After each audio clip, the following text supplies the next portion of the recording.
അവനെ സഭയ്ക്ക് തലവനായി നിയമിക്കുകയും ചെയ്തു. സഭ അവന്റെ ശരീരമാണ്. എല്ലാ വസ്തുക്കളും സകലം പൂർത്തിയാക്കുന്ന അവന്റെ പൂർണ്ണതയുമാണ്. വിശുദ്ധ പൗലോസ് എഫേസസ്കാർക്ക് എഴുതിയ ഒന്നാം ലേഖനത്തിലുള്ള ചോദ്യോത്തരങ്ങൾ. ആദ്യത്തെ ചോദ്യം, ദൈവ തീരുമാനിച്ചതിനാൽ യേശുക്രിസ്തുവിന്റെ അപ്പസ്തലനായ പൗലോസ് ആർക്കാണ് എഴുതിയത്? ഉത്തരം, യേശുക്രിസ്തുവിൽ വിശ്വസിക്കുന്നവരായി എഫേസസിലുള്ള വിശുദ്ധർക്ക്. രണ്ടാം ചോദ്യം, നമ്മുടെ പിതാവായ ദൈവത്തിൽ നിന്നും കർത്താവായ യേശുക്രിസ്തുവിൽ നിന്നും യേശുക്രിസ്തുവിന്റെ അപ്പസ്തലനായ പൗലോസ് എന്തിനെയാണ് ആശംസിക്കുന്നത്?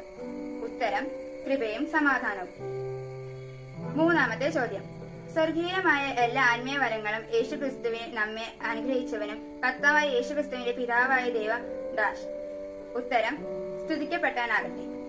നാലാമത്തെ ചോദ്യം, യേശുക്രിസ്തു വഴി നാം അവിടുത്തെ പുത്രനായി ദത്തെടുക്കപ്പെടണമെന്ന് അവിടുന്ന് തന്റെ ഹിതവും ലക്ഷ്യവും അനുസരിച്ച് എന്തു ചെയ്യുന്നു? ഉത്തരം, മുൻകൂട്ടി തീരുമാനിച്ചു. അഞ്ചാം ചോദ്യം, എഫേസസ് 1:6 ഈ പ്രകാരം പ്രിയപ്പെട്ടവൻ എന്ന് ആരെയാണ് സൂചിപ്പിക്കുന്നത്? ഉത്തരം, യേശുക്രിസ്തുവിനെ. ആറാം ചോദ്യം, അവിടുത്തെ കൃപയുടെയും സമൃദ്ധിക്കൊത്ത് നമുക്ക് യേശുക്രിസ്തുവിന്റെ ഡാഷും അവന്റെ രക്തം വഴി ഡാഷും കൈവന്നിരിക്കുന്നു.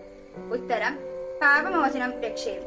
ഏഴാം ചോദ്യം, അവിടുന്ന് തന്റെ ജ്ഞാനത്തിലും വിവേകത്തിലും നമ്മെ സമൃദ്ധമായി ചൊരിഞ്ഞിരിക്കുന്നത് എന്ത്? ഉത്തരം, കൃപ. എട്ടാം ചോദ്യം, ക്രിസ്തുവിൽ വ്യക്തമാക്കിയ തന്റെ അഭിഷ്ടമനുസരിച്ച് അവിടുന്ന് എന്താണ് നമുക്ക് മനസ്സിലാക്കി തന്നത്? ഉത്തരം, തന്റെ പദ്ധതിയുടെ രഹസ്യം. ഒമ്പതാം ചോദ്യം, തന്റെ ഹിതമനുസരിച്ച് എല്ലാം പൂർത്തിയാക്കുന്ന അവിടുന്ന് തന്റെ പദ്ധതിയുടെ രഹസ്യം അവനിൽ നമ്മെ മുൻകൂട്ടി തെരഞ്ഞെടുത്ത് നിയോഗിച്ച് എന്തിനും? ഉത്തരം, ക്രിസ്തുവിൽ ആദ്യമായി പ്രത്യാശ അർപ്പിച്ച നാം അവന്റെ മഹത്വത്തിനും സ്തുതിക്കും വേണ്ടി ജീവിക്കുന്നതിന്. പത്താം ചോദ്യം, അവിടുത്തെ മഹത്വം പ്രകൃതമാക്കുന്നതിനുള്ള അവകാശം നാം വീണ്ടെടുത്ത് സ്വന്തമാക്കുന്നത് അവരെ ആ അവകാശത്തിന്റെ അച്ചാരമാണ്. ഉത്തരം, പരിശുദ്ധാത്മാവ്.